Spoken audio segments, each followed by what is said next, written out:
عبداللہ بن سلمان رضی اللہ عنہ نے ہشام بن عروہ سے روایت کی، انہوں نے اپنے والد سے اور انہوں نے حضرت عائشہ صدیقہ رضی اللہ عنہ سے روایت کی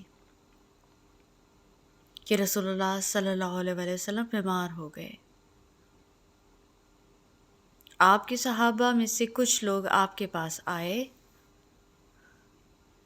آپ کی بیمار پرسی کے لیے حاضر ہوئے۔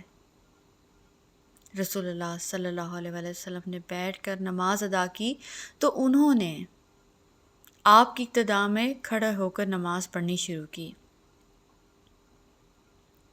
آپ صلی اللہ علیہ وسلم نے انہیں اشارہ فرمایا کہ بیٹھ جائیں تو وہ بیٹھ گئے۔ جب آپ نماز سے فارغ ہوئے تو آپ نے فرمایا، امام اسی لیے بنایا جاتا ہے کہ اس کی اقتداء کی جائے۔ جب وہ رکوع کرے تو تم رکوع کرو، اور جب وہ رکوع اور سجود سے سر اٹھائے تو پھر تم بھی سر اٹھاؤ، اور جب وہ بیٹھ کر نماز پڑھے تو تم بھی